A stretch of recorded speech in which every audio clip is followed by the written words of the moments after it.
হাদিস শরীফ হাদিস শরীফ কয় নম্বর? 31। কয় নম্বর? 31। 31 নম্বর হাদিস শরীফ। قال النبي صلى الله عليه وسلم ما أسفل من الكعبين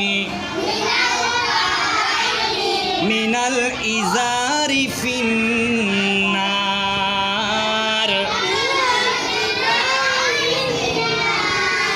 ما أسفل আরো জোরে বলেন মা আসফালা মিনাল কা